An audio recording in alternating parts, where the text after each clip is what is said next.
మద్యపానంతో పాటు కొంతమంది సిగరెట్ కూడా తీసుకుంటుంటారు. Along with drinking, some smoke ఈ cigarettes. సిగరెట్ వల్లనే ఈనాడు మానవునికి మితిమీరినటువంటి జబ్బులు ప్రవేశిస్తున్నాయి. Because of smoking, people fall sick.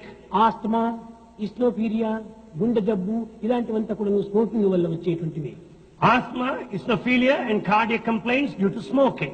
నిజముగా ఒక్కతూరి వాడు సిగరెట్ పీల్చి తన కన్నబిడ్డను ఒక్కతూరి ముద్దు పెట్టని వాడికి క్యాన్సర్ వస్తుంది.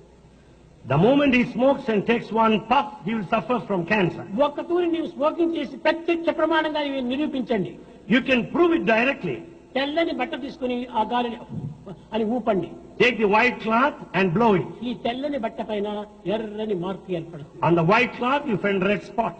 ఒక బట్ట పైనే తన యొక్క గాలి వల్లనే ఇంతవరకు ప్రమాదం జరిగినప్పుడు ఈ స్మోకింగ్ వల్ల మన దేహంలో ఉన్నటువంటి రక్తనాళములు ఎంతవరకు చెడగొడుతుంది.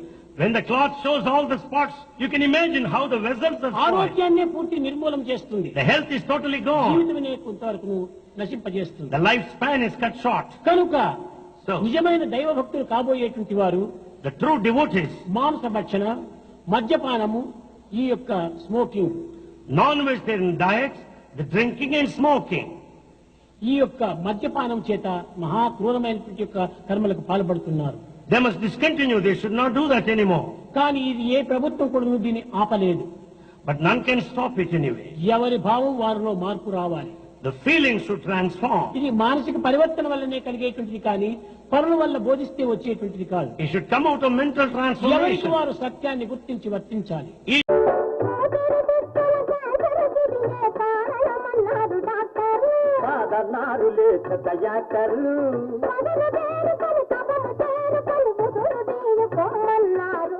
దద్దమ్మలు అది విన్నారు కంపు గొట్టు ఈ సిగరెట్టు చిలుకాకపోయినా పై బొట్టు